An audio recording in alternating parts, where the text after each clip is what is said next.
Good evening. I am live. It is Friday night. That can only mean one thing. That means you are watching the UK Colts fans. Um, Tonight we have a very special show. Just let me make sure I've got everything set up. But it doesn't matter because I'm already live. Um, First of all, the first person joining me tonight is not Robbie. I know, gutted. But instead, we have someone who accent is as smooth as the Welsh Valleys itself, and he's probably got a head of hair and a chest of hair that puts the old Tom Jones to shame. That is our good friend and writer, Nathan. How's it going, mate? I'm well, Harrison. I'm well, and what a nice intro as always. So happy to be here. Good man, good man. For those of you who follow the UK Colts fan scene, Nathan was in Germany. Fantastic. The Colts go and, pardon the pun, but it was a very trench warfare type of day. A lot of bad weather, Hurricane Deo coming flying through and just making the Patriots' downfall even sweeter. Just quickly before we get into the show, Nathan, what was it like out there? What was the general atmosphere apart from the absolutely stone cold video of Country Roads, and Isaiah McKenzie nearly taking it back? Yeah, it was a very much a Pats home game, right? You know, the Pats travelled really well, as did Colts Nation. The atmosphere was brilliant. Even though it wasn't the most entertaining of games, I think for Colts fans, you could really see that we were in a great position to win, and then we go on and win, and it just felt like elation. So yeah, I was really happy to be there. It was so much fun. Excellent. And joining me and Nathan on the show, I will introduce this guest right after you know what time it is. It's time for the hype intro. Just a matter of declaration, headphone warning. It's going to get loud.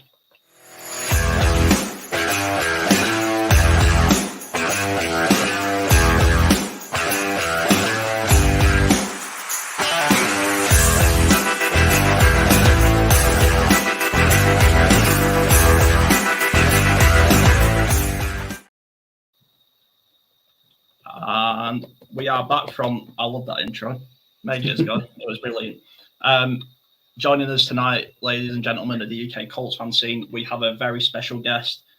This guest has risen to popularity in Colts Twitter sphere, X sphere, whatever it's called nowadays, by running spaces, post-game, halftime shows. I've been on one, he very kindly let me talk.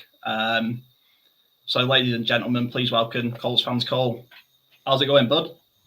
Hey, thanks for having me, Harrison, Nathan. Honored to be here.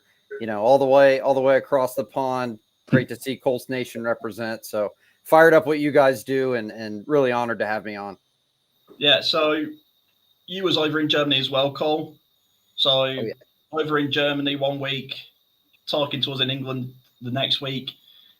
Is it nice being someone who supports Indiana in US, seeing this team just grow? You know, we've not always been a big market team. We've not been a Dallas or a New York to say. So is it nice to see, Jim Irsay in Germany dancing in pubs? I missed it by a day. I was there Saturday at the Colts house, but man, yeah, great to see. I met a German family as we were waiting to get into the stadium, and just the nicest people. And he was like, everybody was, Patriot fans in 05, 06. And he's like, Peyton Manning's my guy. I picked Peyton Manning, and he brought his daughter and wife, both Colts hats. And that's what it's all about. I know there was a little controversy, however deep in the weeds you get on Colts Twitter this week with who's a fan, who's not. Everybody who roots for the Colts is a fan. Bandwagon's wide open. We haven't won a championship in too long. We're going to soon. Everybody's welcome on the Colts fan wagon. Yeah. Yeah. If you went on Colts Twitter the past week, where have you been? Because it's a riot. If I could just go one day without seeing something about all Captain Luck or, this person's wrong or whatever, it would be brilliant. But no, I'm glad you both had a great time. Nathan, I'll come to you first, and then you, Cole. I hope you was both singing along to Country Roads, and that it was Neil Diamond won it, Sweet Caroline, during a play. Nathan, what was the atmosphere like? It was electric. I mean, yes, Colts Nation showed up, but you could tell it was a Pat's home game. I was surrounded by Patriots fans. There was one Colts fan in my line of seats, so we let them know. You best believe, everything that went well for Indy, we celebrated loud and proud. And of course the win, which was even better. I thought it was a little bit controversial that everyone was singing whilst we were on the field. I really didn't like that, but then at the same time, it's an international game. Let's just have a party. That was the vibe of the whole weekend. It was a party atmosphere, and hopefully Cole felt that too. Oh yeah, I mean, I stood up with my hand over my heart, singing Country Roads, just a couple states down from where I live, but I replaced West Virginia with Indiana, born and raised. Love my state, but love everybody in there, man. Like you said, electric was the perfect word to use. Just the crowd, all the different NFL jerseys. Hopefully they were rooting for the Colts. I don't know how you can be an NFL fan of another team beside the Patriots and root for the Patriots after all they're winning. So I like to think that all the neutral fans were on our side, and I think they were. But yeah, like you said, definitely a Patriots home game. But look, everybody was super nice to me. Good, English by a lot of people I talked to. I was very surprised, and even those that didn't have it were the utmost, welcoming into their country. So couldn't have asked for more from the German fans. And I got asked all week, even just wrapped up a work call, and I would say, Nathan, correct me if I'm wrong, I would say like 65-70% were German fans, and then like 20 UK and maybe 10 America / other countries. Is that kind of what you saw? Yeah, I agree in full. It definitely felt that way. Good. So, Cole, thanks for coming on the show. There are a couple of questions I do like to ask guests when they come on the show. I mean, I guess it's pretty self-explanatory for yourself, but why Indianapolis? Why the Colts? I mean, probably the bigger question for you in America is why American football? Because we know you have baseball and basketball, which are the other big ones. So why the Colts? And why? Well, I mean, Peyton Effin Manning, really. I grew up. I remember my earliest sports memories were Reggie Miller. I was at Reggie Miller's last home game, Indiana Pacers, NBA great. The first Colts memory I have was the 2003 Tampa comeback game. I was 7. So I remember going to bed and waking up the next day, and my dad always had local news on, and he goes to bed early, and he's like, "Oh my God, we won the game. We came back from down 21 within 5 minutes or something like that." And then from there, I was hooked. So 2003 really, and then just obsessed with it, obsessed with the sport. How can you not be, winning? I bet that played, a big factor too. And I'm glad, through my youth, we were able to have that. So it did make my fandom, I think, a lot bigger. And then just really being fortunate enough to have the financial means the last few years, switched jobs around, and am now a season ticket holder, able to go to way more games since post-COVID, affordability wise. So that's been great to me. And I mean, Indianapolis being so close, just born in Indiana, natural fit with a good team. I think my origin story is probably the same as many rural Indiana boys, and of course got me on the football field, played high school football. Not nearly good enough to say anything too expert. That's why I kind of have the fanalist takes rather than the X's and O's, and actually have the same injury as Anthony Richardson on my right shoulder. So there's my personal football insight. But yeah, diehard Colts fan.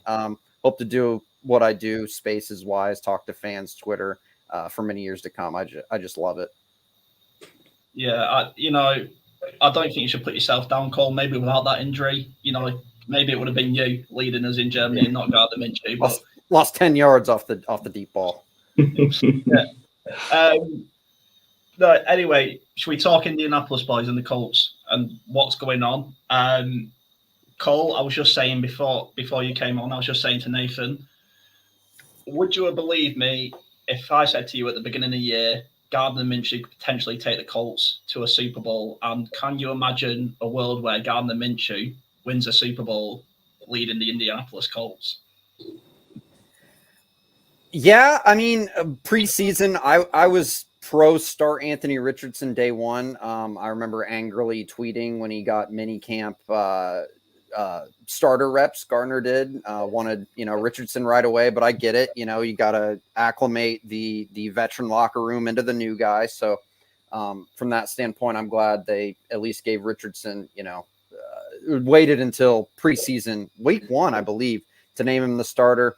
As far as Gardner, honestly, I thought he was just the best possible backup we could have signed. I mean, what, $3.5 million on a 1 year? I'm down to extend him right now for backup money, the Jacoby Brissett backup money even. As far as win-losses, I just didn't even consider not having Richardson going into the season. I was just like, everything else was an afterthought after we drafted Anthony Richardson. So I was at the game, unfortunately, where Richardson got hurt. And, as far as football goes, it's part of it. Like, look at Cincinnati, the news that just broke. The Jets, like, it's just part of football. I knew this team was not the same team as last year. I knew, God bless Reich. He'll God bless me right back. But that's that lack of motivation in the locker room, I knew wouldn't carry over to this year with a Shane Steichen coming off a Super Bowl appearance. So I knew we'd be fighters, and I hoped it was with Richardson. As far as the Gardner Minshew, I knew he could do, the relief, what he did when Richardson was still in the fold with his temporary injuries, the concussion. That's what I expected out of Gardner. Long term, you're seeing it. You get the good with the bad. That's just backup quarterbacks in the NFL. But hey, we can get hot. Anything can happen. I said all along, 9 wins, no matter what. And everybody, called me crazy at the time. And we're still on track, even without Anthony Richardson. So I'm sticking by that prediction. We sneak in, and anything can happen when you're in the dance. No tank talk. I hate tank talk. You take the pretty girl to prom, anything can happen. You could get lucky and maybe, get your way into a playoff win or two. Yeah. So, Nathan, the same sort of question really is, why are the 5-5 Colts not getting the same hype as the 5-5 Bills? It's a great question, and I'm glad you mentioned the Bills, because is it time to have the conversation of, is Josh Allen as elite as we think, and is he as elite as the media has kind of made us think, which could probably be a debate for another day. I just think it's one of the funnest parts of being a Colts fan, especially in the UK, is just everyone writes you off. No one really pays any attention to Indianapolis. And that's one of the funnest parts. Was it completely gut-wrenching when Richardson went down? Absolutely it was. Very much similar to Cole. I was on the Richardson hype train in that college year. He was the guy I wanted over anyone. And when we got him, it was elation. And it's not pretty for a backup to lead a team to the playoffs, I think, especially in the world where Buffalo are struggling, Cincinnati are struggling. We're never going to be in those conversations of, let's pay attention to the Colts. So that's certainly how I feel. Sometimes I listen to some really big podcasts, and they'll spend 30 seconds talking about Indianapolis and 5 minutes talking about the opponent that we've just beat. So that's pretty much how it is in the UK. I mean, Cole, is that the same in the US? Are the Colts a bit of a small town team? Are they a church on Sunday type of team?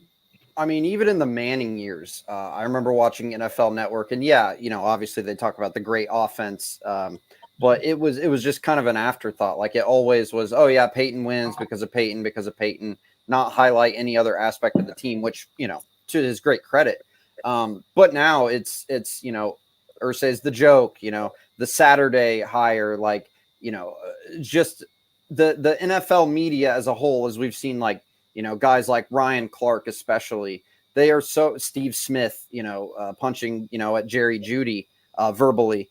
They want that quick hitting, just type of attention that's not very substantive. So when the Colts, are low on the totem pole, they look to punch down because they think it's funny. They think it's a big joke. And, they aren't really looking at all 53 guys working their asses off to try and get a win. They don't care. They see Irsay as a caricature, which, to Irsay's credit, he can take that. He can take that. So, nationally, this year, I'm not surprised. I think early on, the same coin, NFL media does love rookie quarterbacks. So we were seeing a lot about Richardson because he was something new, the most athletic quarterback in the draft since Cam Newton. And then historically 1A, 1B, however you read the metrics with Cam Newton, and just so exciting. The preseason hype, getting the starting job before every other quarterback too, by the way, and looking good. And then, when he unfortunately goes down, we're kind of back to the 2021.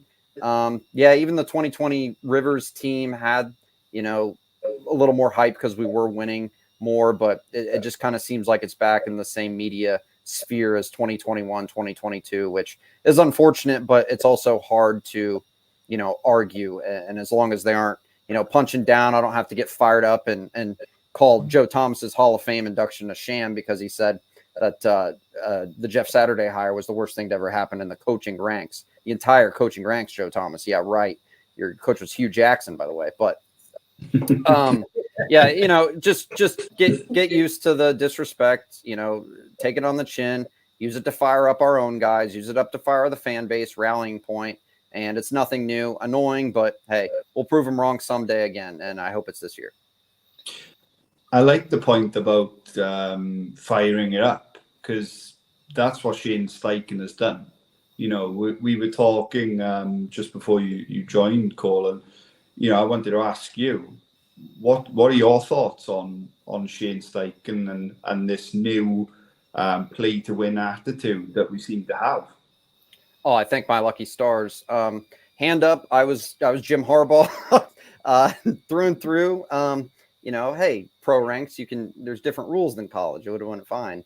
But yeah, wanted Harbaugh. Steichen, I just wasn't really like assistant coaches. Honestly, I'm not, that in the weeds with other teams' assistant coaches. Heard the Steichen name, heard he was with Rivers, and I was like, okay, cool.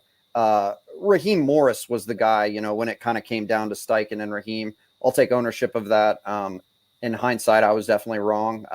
Although, Morris could have been a good coach, but I also didn't think, even though I wanted it, that they would go the Richardson route. I kind of willed myself into thinking they would, but with Steichen paired with Richardson, it's the perfect, answer. Again, hopefully Richardson completely fine after the surgery and going forward, but even not, look at how fiery Steichen is. I remember the very first press conference or team meeting with him, just night and day from Reich. Like Reich was very good at X's and O's at the time with the cutting edge offense. And of course, having Andrew Luck really helps his case. But with Steichen, man, just a fiery guy. Love to have him. It was a home run hire.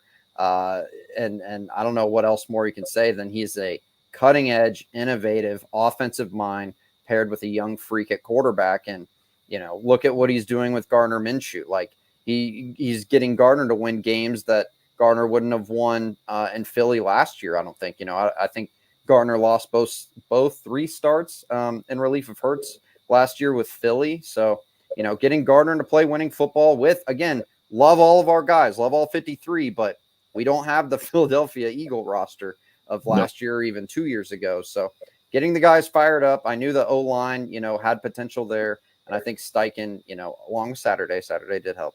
Jeff Saturday guy. Steichen got the boys going. And I don't foresee that ending even in, God forbid, knock on wood, downward trending the next few games, which I think we're going to win. But even with some adversity, I think Steichen's the guy for some years to come. Yeah, and I mean, before we get on to the rest of the schedule, with it being bye week, in my midweek show, I called it halfway review. I know it's not, but it feels like it's about midpoint of the season. If we're going to where I think we're going, it's less than halfway. We're winning it all, boys. But no, what I would say to the points Cole brought up, then the media pundits, the experts, whatever you want to call them, they like to poke fun at Jim Irsay. But to me, and what I see from the inwards looking out, Jim Irsay sends hundreds of fans to the Super Bowl, and not even Colts fans. These are fans of any team. He does multiple giveaway competitions online back to the community. He gets rid of the worst owner in the league, publicly calls him out when nobody else will get rid of him. He's dancing to Meek Mill in the locker room. I'm pretty sure Shane Steichen thought he was having a seizure, but he was dancing. It's easy to point fun at someone who's willing to put themselves out there when, owners tend to be hidden away. Owners tend to hide behind faceless corporations and billions of pounds worth of lawyers and, massages and women of the night like Robert Kraft, but that's a different night. I don't know if you can tell, boys, but I'm really enjoying Patriots' downfall. But on to our head coach, Shane Steichen. What I love about this guy, he will play chess. He doesn't care if you're better than chess at him. He will play chess with you. And he said, he looked Bill Belichick directly in the eyes and says, all right, you want to play this game? Let's go. I'm here for it. And I'm very much on your boat, Cole. I love Frank Reich. I think he's a brilliant person, but we never got that under Frank Reich. We had it at the start. He did like a bit of a gamble, the Riverboat gambler they used to call him, but then I think he got, I don't want to say afraid, but he started to coach within himself because maybe he didn't trust his quarterback, maybe, and I think rather than upsetting the apple cart, he wanted a harmonious locker room. And yeah, there's a whole 2-hour episode of UK Colts fans we could go and talk about Frank Reich and the past. But looking on, just the last one I want to ask Cole is about the coaches is, now I feel like I'm very harsh on Gus Bradley, mainly because I feel he's a very clever guy and his experience, I feel he can be a very intelligent defensive coordinator. I feel like when he dials up his blitz packages, they're very disguised and they're very clever. I just don't feel he does enough of that. I like to judge it by, if I can sit there and know what defense we're in, then Derek Carr or Matt Stafford definitely knows what defense we're in, and we are in trouble. I just want to know your thoughts on Gus Bradley, and do you see him staying with the Colts next year, or do you see him potentially moving on? Yeah, I think Steichen was hired early enough in the cycle to have made the Gus Bradley decision. I don't think it was forced upon him like Eberflus was with Reich, although completely different situation. But I think Steichen's cool enough with him, but again, everything will be evaluated. I've grown accustomed at this point because even Eberflus did it with the bend but don't break, defense, hold them to a field goal. And that works if it works. And it worked, fairly well even last year in a down year. This year we got gashed because of corner play. And that's a big talking point. I'm sure we could get into it too, what corners, what Ballard didn't do with corner play. But I think Bradley's good enough, head coaching experience, get, Steichen, delegate, so Steichen can do what he does best and dial up a great offensive game planning.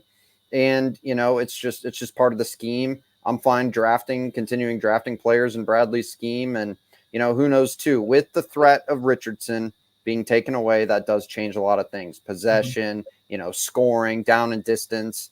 And if we can play that, kind of bend but don't break defense when we have the lead, when we can do ball control, then it's even better when we have big plays. So again, as you can tell, I'm more of an offensive guy and not an X's and O's guy. Getting excited, just again thinking with the offensive planning. But I'm okay with Bradley. I don't really hate him. I don't love him. I'm glad he wasn't interim coach last year. I'm really glad Saturday got it. But yeah, sure, keep Gus Bradley. Yeah, that's fair enough. Nathan, I suppose what I'm trying to get at is not what I'm trying to get at, but it's okay when we have Anthony Richardson to hold team to 20 points. You all know Gus Bradley. He likes, he doesn't like to go past that 20-point mark. And I will be fair to him. He is on like his 7th string cornerbacks who without the injuries would be working in McDonald's probably by now. So I do want to be fair to the guy, but from you, Nathan, is this someone who you see staying with the Colts? I think he'll get one more shot. And the reason that I think that is we have to get better on the edge.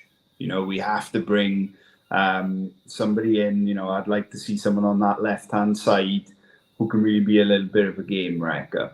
Has Bradley had that yet? No. And I think we need to be very honest and almost defend that. What I don't think the Colts can really move forward with is this soft coverage, especially over the middle of the field. We made CJ Stroud look like a 10-year vet when the Texans, came very early into the season. The Rams overtime play, props to Puka Nacua. He's having an amazing year, but it was criminal to leave him that open and not expect him to score. So I don't think Bradley will go anywhere because the scheme change will be a lot to ask. This defense and Shaq Leonard's one of our highest paid players, still has 2 years left on that major deal. Will Shaq stay? Will Shaq go? That's certainly something that's going to come up next off season. I think we'll see Bradley for at least one more year. So, Nathan, you made a list of all the remaining quarterbacks we have to face. Do you want to run through it now? Yeah. So these are the guys that stand in front of the Colts and playoff football. So I'd love to get your thoughts on this call as well, because it certainly doesn't fill me with a lot of fear, and I want to see what you think. So we've got Baker Mayfield, Will Levis, Browning, Kenny Pickett, Desmond Ridder, Aidan O'Connell, and CJ Stroud. Give us a prediction, Cole. How are those games going? Tampa win, obviously. Their defensive front, Vita Vea, I don't know. I haven't watched the Tampa Bay Buccaneers since Brady won a Super Bowl with them. As anybody else, kind of an afterthought. Baker, good enough. Honestly, would have been good with the Colts, a few years ago instead of Matt Ryan, maybe a little more fiery. But yeah, none of those guys really scare me. Looking at my schedule to my left here, autographed by Franklin, Zaire Franklin. At Tennessee, Levis, Tennessee always scares me. I don't care that they have a down year. I hate them as much as anybody, but I respect them because they've had our number for a while. At Cincinnati, anybody's game now. Hopefully I can score tickets there because they have, plummeted in value. So make that 2.5 hour drive here on December 10th. Pittsburgh, we always lose at home to Pittsburgh. Let's beat them this time. But yeah, they don't scare me per se, but that's going to be a New England Patriot type game, really low scoring. Because I think we can contain Kenny Pickett, contain the run game, but that'll be probably the toughest one for the rest. Atlanta has firepower, but they just don't know how to use it. Maybe something happens within the next month. And then Vegas is hot. I wish we were the ones to get Josh McDaniel fired after he lost to Jeff Saturday. And I hoped he would still be around so we could get him fired this year we play. But and then Houston's probably the scariest. So in order of scariest, to me, the division games, Houston, Tennessee, then Pittsburgh, probably more than Tennessee. Houston, Pittsburgh, Tennessee, Atlanta, and the rest are winnable. Nice. Thank you. I totally agree with the Pittsburgh call. The Steelers are the most unexciting good team in a while, but show the true power of a championship defense. And my worry is the echo of the Carson Wentz year, where we're 90% in, we need to win, and then CJ Stroud just derails the train. Played amazing against us, played amazing Sunday just gone. Is it time to really put some respect on the Texans? Yeah, I mean, Stroud's good. Like, I wanted Richardson first and foremost, but I was fine with Stroud. He was my clear number 2. Like I'm some draft guru, but he was my clear number 2. Literally only because of how he played in the Georgia Ohio State game.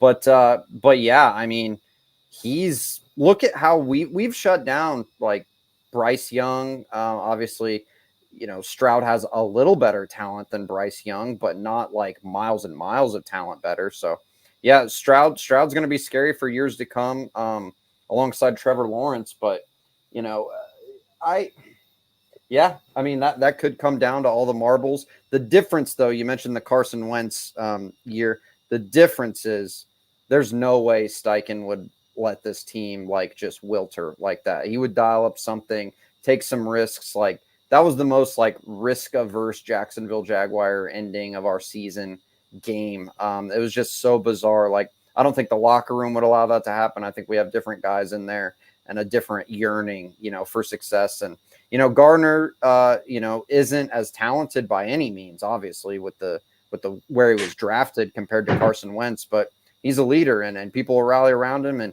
even if he has the 3-4 pick game, we were still kind of in the game. So with Wentz at times, and I was a big Wentz guy coming in, I'll wear that one on the chin, but there's just a disbelief in being able to pull it out.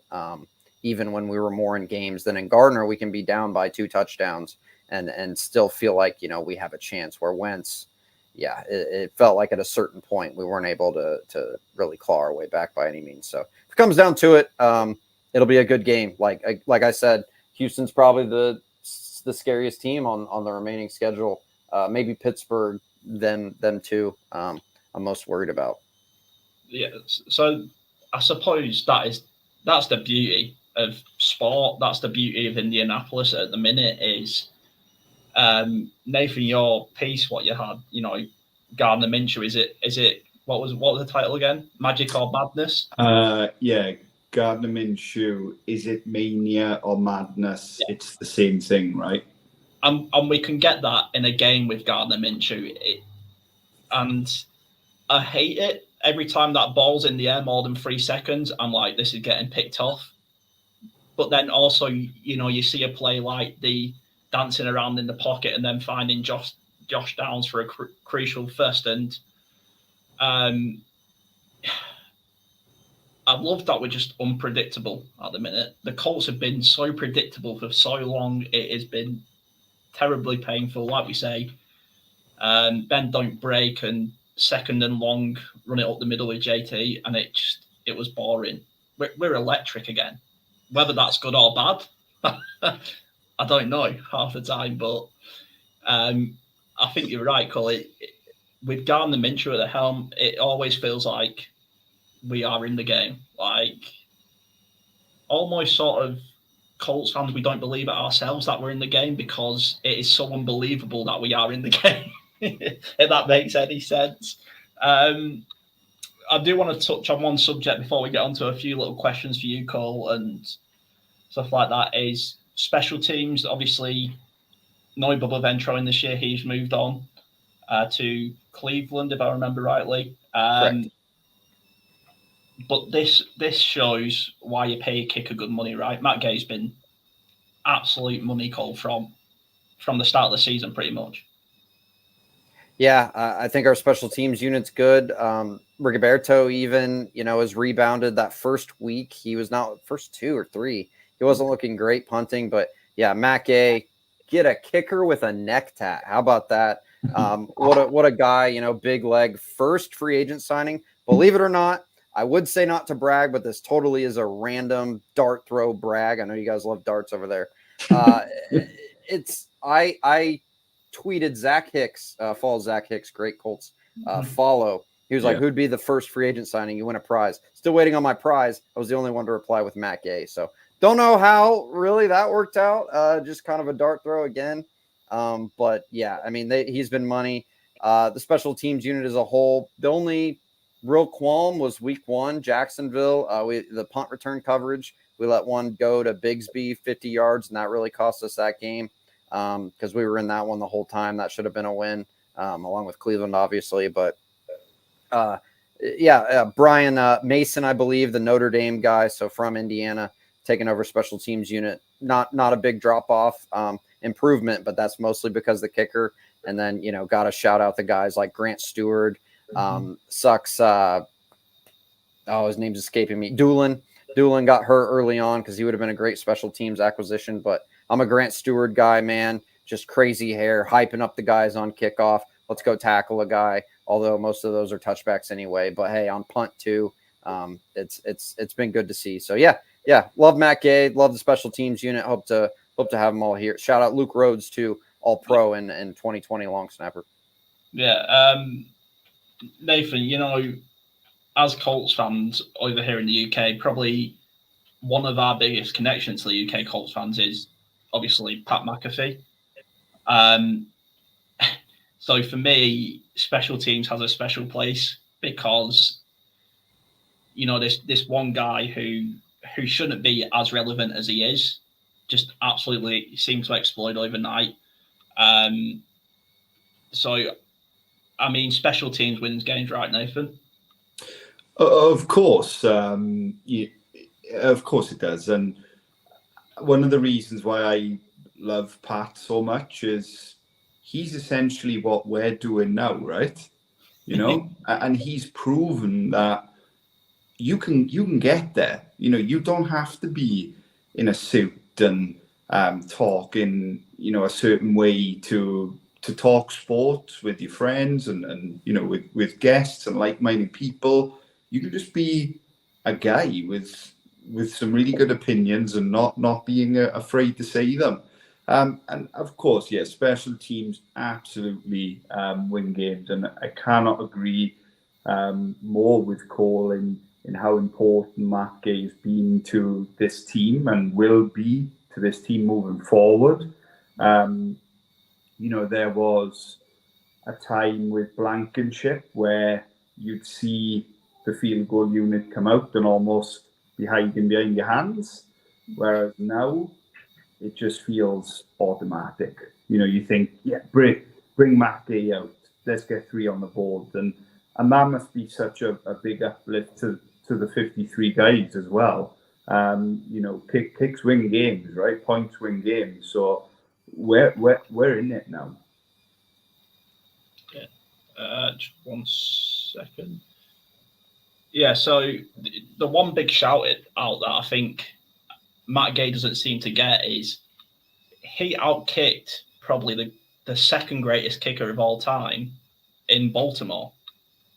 Like, what was it, 4 plus 50 yarders? Bang. And they weren't like wobbly kicks either. They were all straight down the middle. And he only missed that one in Germany. What was that, a 57? He only missed that by half a yard short, really, and you could put that down to anything. So yeah, I think it's nice as Colts fans we can, like you say, Nathan. It's almost automatic now. We sit and we get a good feeling when our kicker runs out there.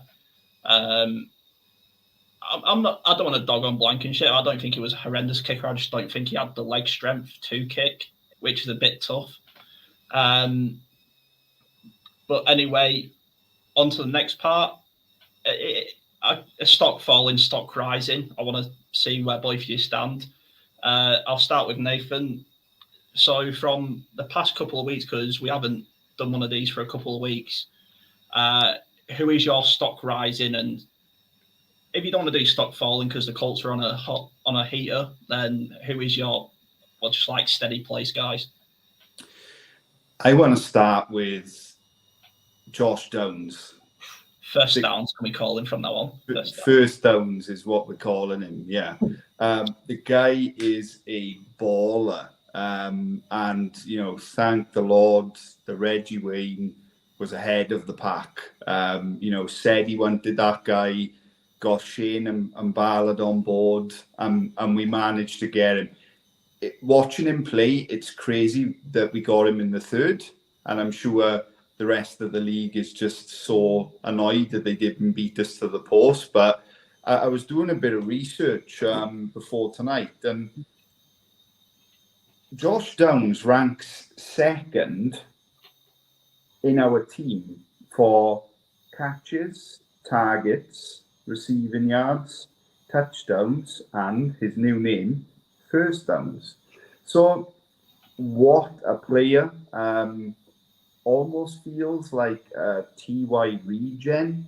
And I know Ballard even said that in his podcast visit this week. We've hit the jackpot, boys, and Downs is going to be a baller for years to come. And the perfect partner for Richardson. I think we'll finally get to see that cannon arm with Josh Downs catching everything, because he just seems to catch everything. So that's definitely who I'll start with. Josh Downs, stock rising by now. And Cole, stock rising. Yeah, hard to argue Josh Downs, but I'll say Bernard Raymond. I mean, huge win for him. Him hugging Bjorn Werner and some of those videos. How much emotion he had.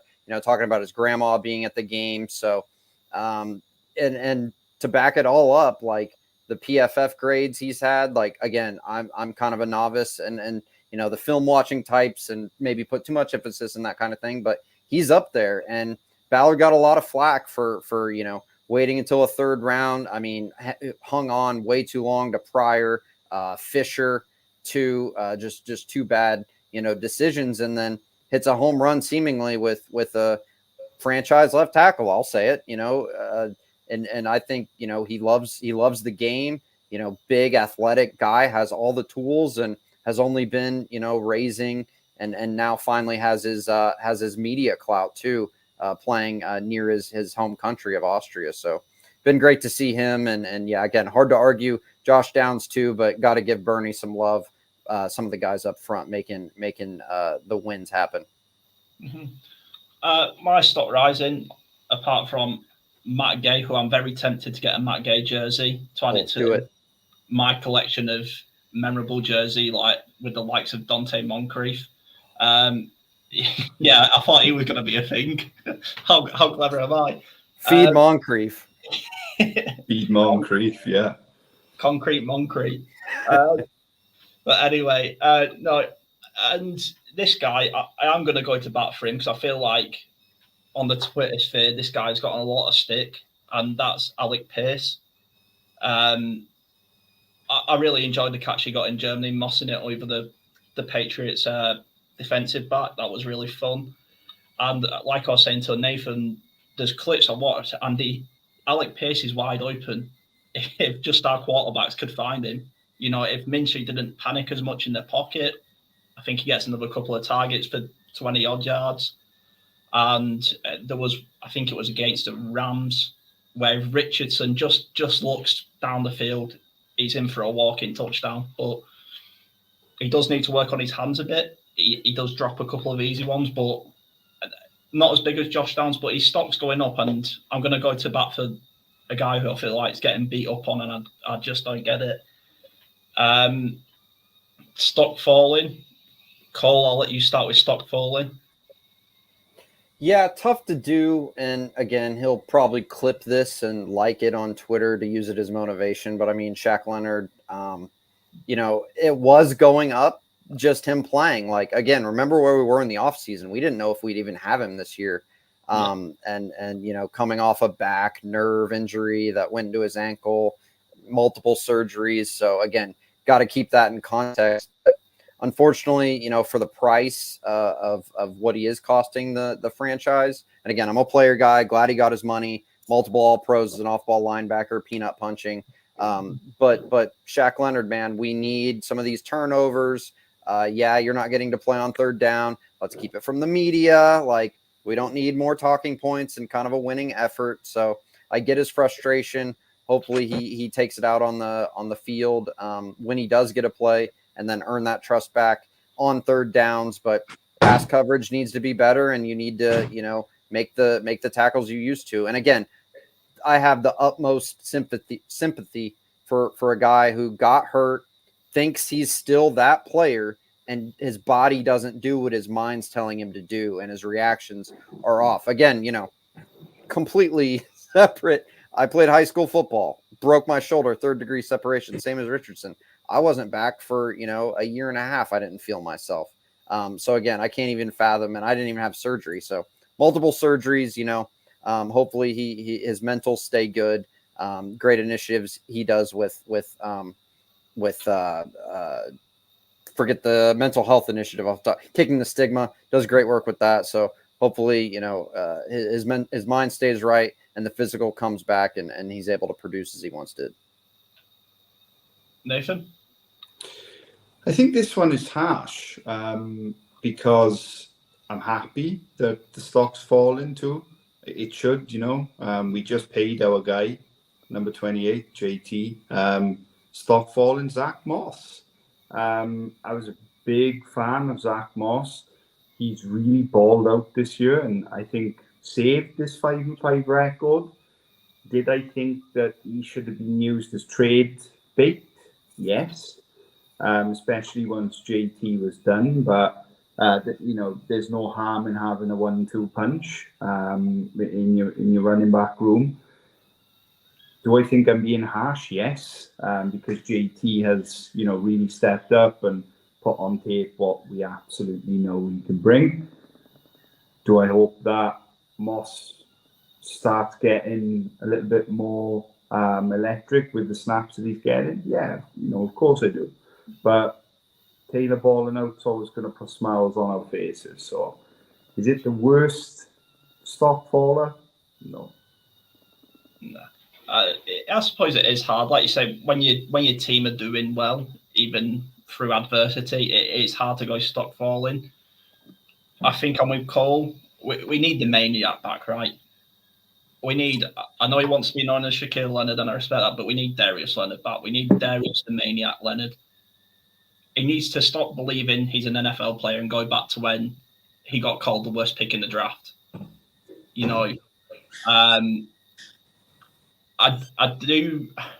I want to say I understand where he was coming from. I don't think he meant to say to the press what he meant to say to the press, but as a veteran player, he should know better. I think it was a little misinterpreted by us and by, what the media is like. As soon as they get hold of a snippet of a clip of a, one word answer, they're gone. They're gone. They stop reading it and they run with it. But that missed tackle when he says something like that and then he misses that tackle, that's when people start getting excited and start getting angsty about what he's saying. Like I say, it's probably a bit of a harsh one, but I'm with you. Shaq Leonard, it's tough, right? Because we see it all the time. We see it over multiple sports. You know, as a soccer fan and an Arsenal fan, I've seen it with too many soccer players, Jack Wilshere and Ramsey. These players get injured and they're just not the same player again.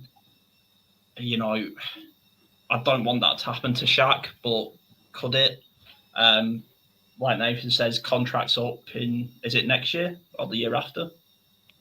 2 years left. We've got an out next year if we want it. Yes. So I not that I need him to be making 55 million tackles like, say, Franklin is, or, you know, I think once he gets that first play, you know, once he gets that first forced fumble or he gets that first fumble recovery, I think we will see Shaq Leonard, boys. But it's a tough one for him at the minute. It's a tough one. Anyway, going back to the hype train, we love the hype train over here. Cole, if you didn't know, we're all positive. I know Robbie, our other co-host, will watch this back and smirk because I love the hype train. We're winning the Super Bowl. Like I constantly say to our WhatsApp group, Marvin Harrison Jr. is not falling to pick 32, so get him out your head. But a couple of fun questions now, unless Nathan, you had anything else you wanted to ask about the Colts to Cole? No, let's go with some fun ones. Some fun ones, Cole. This is one I've asked a couple of people. If you're down by 4 points in the Super Bowl final, you're the head coach. It's your Indianapolis Colts dream team. All your offense are out on the field. You have two quarterbacks sitting on the bench. One's Peyton Manning, one's Andrew Luck.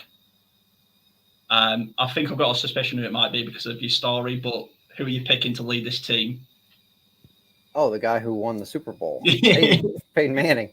Yeah. I mean, most fourth quarter comebacks in history at that time, something like that.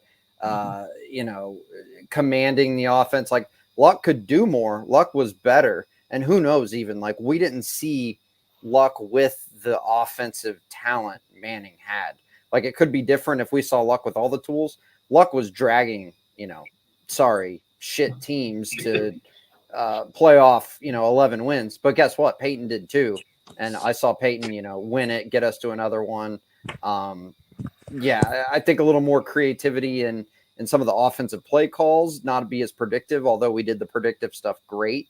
Could have helped us more, but yeah, to me, it's easily Peyton. Nathan, I don't think I've had a chance to ask you this.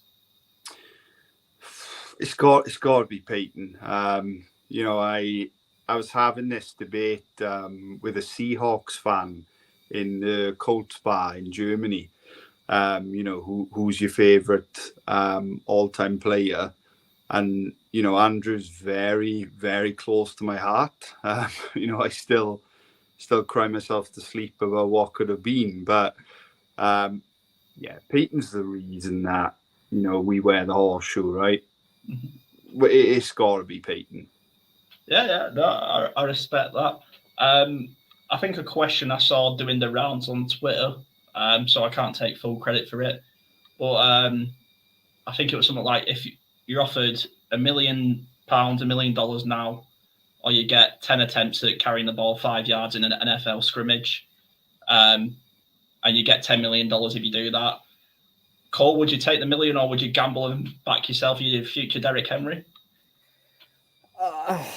Gosh, I mean, I have bad ankles, so maybe just take, like, the shoulder aside, the ankles at this point are, especially the right one, just dust. So give me the guaranteed. I mean, yeah, obviously blocking, but I don't think I'd have the fast enough first step. I might twist my ankle before I even get the ball. So yeah, give me the million. Yeah, I think I was on the lines of, I would try my best to hide behind Quentin Nelson. Just fall forward. Like, I would hope he could fall forward further enough. Nathan? Well, I mean, it's funny you said Quentin Nelson, because I always remember Jonathan Taylor giving an interview in his rookie year, and he said, Nelson's such a blessing because even if you don't know the play, just look for 56 and go. So, if it's good enough for JT, it's good enough for me. No, I would not be confident that I'd do.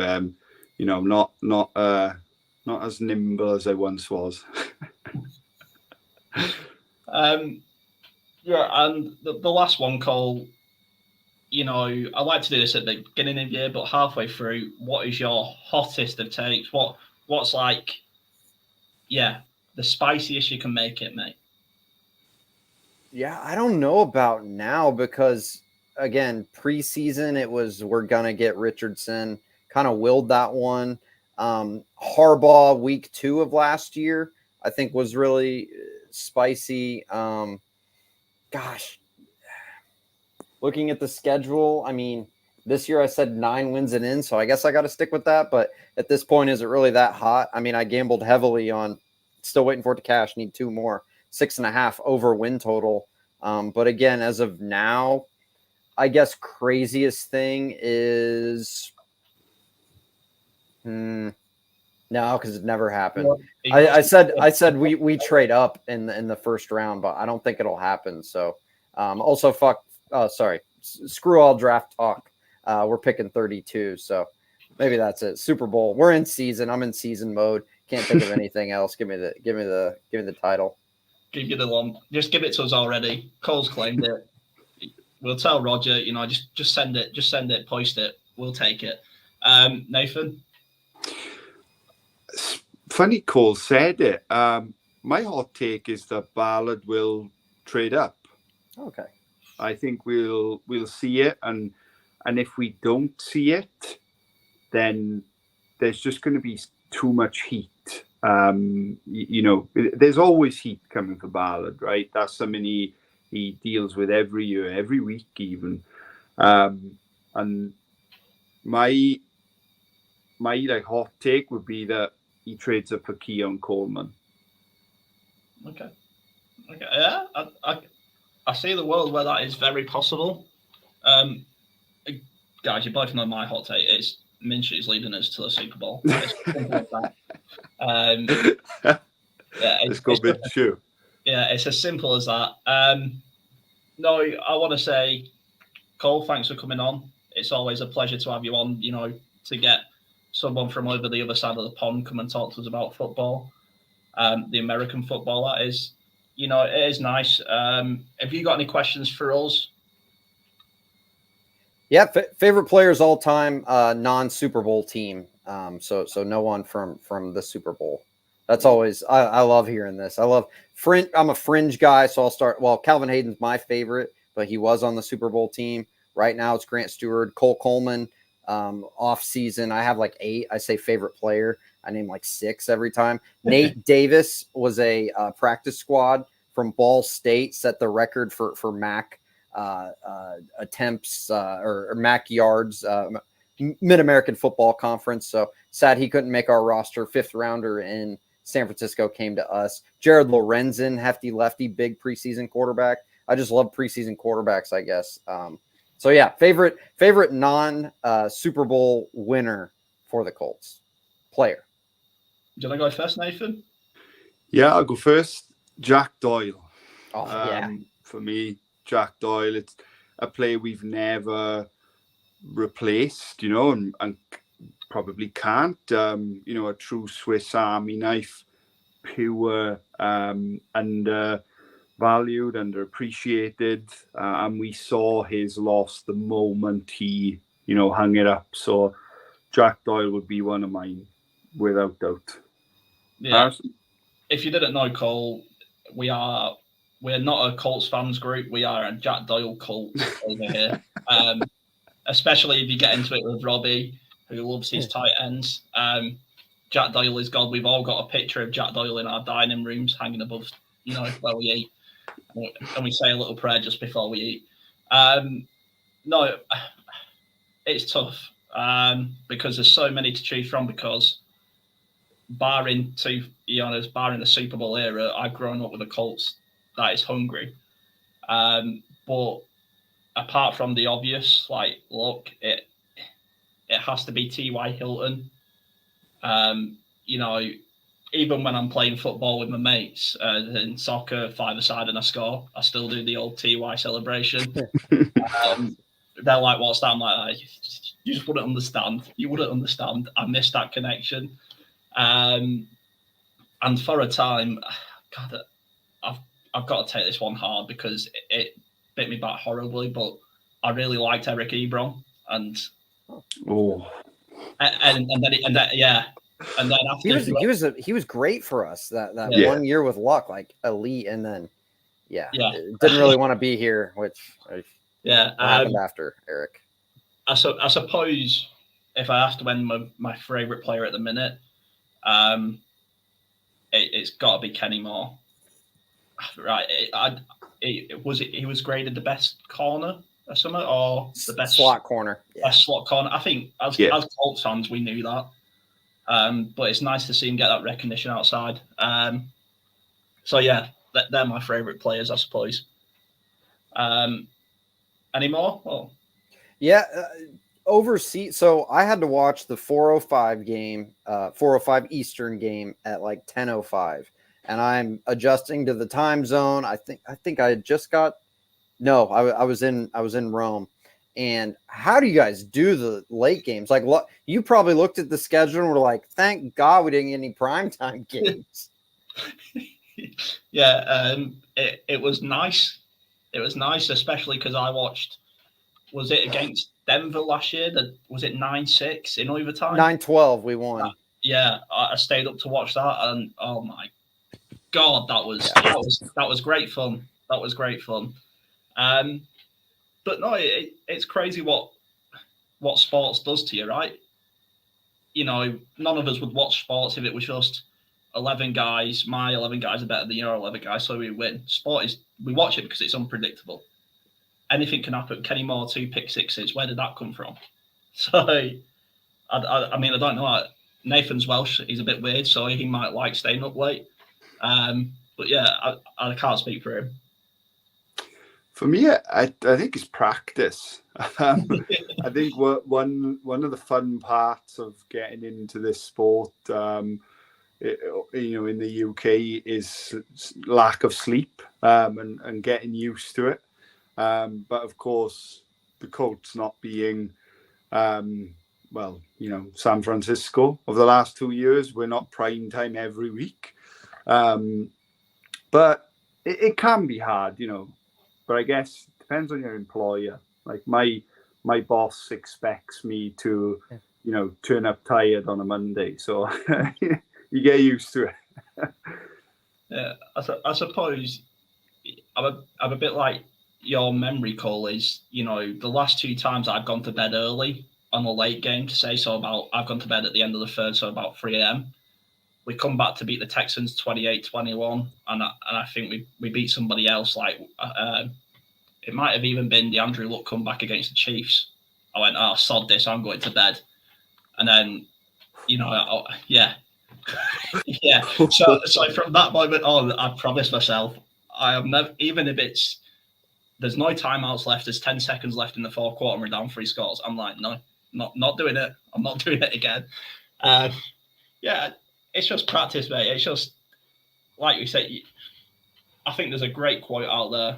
I always love referring back to Soccer Call, so you'll have to forgive me. But there's a great quote out there by Dennis Bergkamp who says, you don't support a team for the love of trophies, you support a team because you found somewhere you belong. And I love that quote, and I think that's the Colts, right? It's such a good place to be at the minute. Yeah, that's a great quote. Gosh, yeah, that's a goosebump one for sure, because, again, like we talked about at the top, kind of the BS going around Colts Twitter of, who belongs or what state you're from. Like the fact you guys picked, my favorite team and I picked yours, is why we're talking today. So again, I didn't think I'd be talking to an Arsenal fan. I'm a Chelsea guy, but no, it's great to have, fans from all areas. And like I said too, like the German fans were great, and it's so eye-opening. I'm blessed to be able to have gone on my trip, abroad, my honeymoon, and just everybody being so nice and all Colts fans like hitting people with "Go Colts," and only one guy kind of looked at me like weird. I don't know. We were in an airport, so maybe he was late.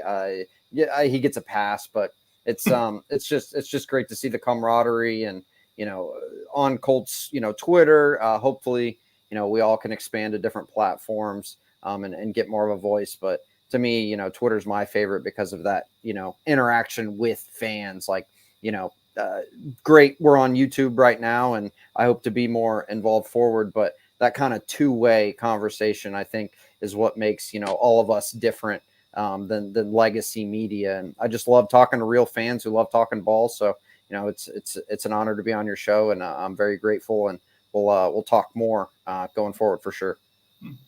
Well, Nathan, Cole wrapped that up beautifully. But do you have any questions for Cole that you've not managed to get in yet? Yeah, I got plenty of time. If we can talk, we can go back to '84. We can talk the '90s. I think a final question from me would be: do we re-sign Michael Pittman? Yeah, I mean, we have to. Like Ballard. I mean, we signed JT, so if we sign JT, we have to sign Pitt, and Pitt's looked way better than JT to me, honestly. JT had the injury, and I was I don't know somebody who wasn't shocked when we re-signed JT. It was actually right before my wedding. I was trying to not look at my phone, like embrace the day, and I'm like, why can't I need to do space? And then I'm like, oh wait. And then, I literally almost told my then wife, like, as we were taking pictures, and I was like, okay, that's probably dumb if I'm like, we signed Jonathan Taylor on, the wedding day. So I kept that one in, but yeah, we have to sign Pittman. I mean, wide receiver market, people will have the wide receiver 1-2 debate. I think he's a 1, but I think with more talent around him, everybody kind of becomes a 1, Downs, even if we do draft someone, Pierce, with a QB1, Richardson back. Rising tide raises all boats. So you have to in today's market. You don't find a guy like that elsewhere without giving up multiple first and a pick. So yeah, no doubt we do. He needs to be signed, and I think we signed him. Good. I agree. Agree with every point. I don't think we find another Pitt in the draft. I mean, without being a top 5 pick again, which none of us want to be for many years to come. We've got our quarterback, and I worry about the wide receiver free agency market because I think the obvious one would be T. Higgins. I don't think Cincinnati find a way to pay, Jamar and T and keep them all on the field at once. And Higgins' injury history scares me. And I do think he'd be the obvious choice. Steichen absolutely wants his, AJ Brown. I'm sure he does. And I think Pitt's showing that he can absolutely be that guy. So I'm really glad you agree. And thank you. I'd even say too, since you talk, Mike Evans would be sick. I know he was even one at the deadline where, again, I hate that I keep talking about Anthony Richardson, but it's just the reality. Like I wanted him so long, and he's as fast as he's here, like, as distant as he's gone. And, gosh, at the deadline, I was like, maybe something could happen. The Bucks were a little too good to really be sellers, but I'm not sure his contract, he might be restricted, but down to give up something for him. But in terms of free agency, I just don't see us doing it. But also next year really is Ballard's final year. Like it sucks for him. His quarterback, he's had probably the worst luck of any GM. And I get kind of beat up for that, but I'll stick by it. Like he's had literally the worst luck as a general manager in professional sports because he built things the right way. And then the cornerstone piece kept, letting him down for whatever reason, injury, retirement. But I think next year he has to go balls to the walls because if he doesn't get in the playoffs next year, he could be on the chopping block. And although Jim Irsay called him, the Michael Jordan of general managers, I don't know if that will overcome a losing season if, again, Richardson's healthy. But even if he's not, then it's like we were, Irsay would have given him all the resources if he thought Stroud was the guy, if he thought Young was the guy. And then if those two show out, which Stroud already has, we could feel some type of way. But we have our head coach. And I just, hopefully we kind of throw some more dice rolls next year, because it really is a make or break year for a lot of the front office, in my opinion. Yeah, I think that's a very valid point. My sort of I suppose summary on Mike Pittman is, I think he walks into any other offense, all 31 other offenses. I don't think he's even just kind of fothering them teams. I think he walks into them teams as either a 1 or a 2 wide receiver. And he gets a lot of stick for his numbers, but he spent a lot of his time blocking as a blocking wide receiver. He was happy to pitch in and do the dirty work in Frank Wright's ground and pound offense. And I think, like you guys, I'm on the same page. Just get him a quarterback. Get him a quarterback who can find him. And this guy is a talented player. It is now 10 to 11 here, so I'm going to wrap up, boys. Like I say, Cole, it's been a pleasure having you on. It's always nice getting someone on. Thanks so much, everyone, for watching. Go and check out Coltsfancole on Twitter. Cole, just give yourself a nice little plug at the end. Tell people who you are, where you are, what you do. Yeah, honor to be here. Really appreciate you guys. Appreciate, again, all fans. Hopefully I made that clear. All fans from across the world. You're welcome into Colts Nation. Don't let anybody tell you otherwise, or send them to me, and I'll tell them for you. Check me out every Wednesday at 8:30 Eastern. Should have done the time conversions in my head, but Wednesdays at 8:30 p.m. Eastern. Twitter Spaces. So first 20 minutes are monologue of me, one-on-ones, followed by a group discussion that I try and moderate. Well, improving every week to get that good moderation. And then every halftime and post game, I'll do Twitter Spaces as well, and breaking news events. Was on the Saturday hire minutes after it broke. Had to come back on after. Was on the Reich firing minutes after it broke. Reported falsely that who was it? John Fox was the interim. That's a sour point with the local media. I saw that guy in Germany. I think he remembered who I was after I kind of went at him for reporting falsely. John Fox was our interim. I'm going long. Appreciate it. Twitter Space. Come to Coltsfancole anytime something big happens with the Colts, and Wednesdays at 8:30 Twitter Spaces on Coltsfancole. Thanks, guys. Really, really appreciate it. It's an honor to be here. No worries. Thank you so much for joining. And we have got a few exciting things coming. Me and Nathan and Elliot, we are working on them very much so. Websites, Instagrams, Twitter, all the jazz. It will come, I promise. I don't promise this pre-season and week 1 and week 2, week 3, 4, 5. But we're getting there. Yeah. So, like I say, appreciate Cole coming on. Nathan, thanks for joining us on a Friday night. I'm sure you have nothing better to do than, I don't know, go mining or play rugby or any other Welsh stereotype I can throw in there. Sorry about the camera stuff, to turn the camera off at times because I have to move rooms just with the time of night there is. So yeah, sorry it's about fine. That. It's fine. It's fine. It is what it is. Yeah, thanks so much, everyone, for watching. If anyone is still here at this point in the show. It's been a long one, but there's nothing more than we love talking Colts. See you all later. Bye, guys.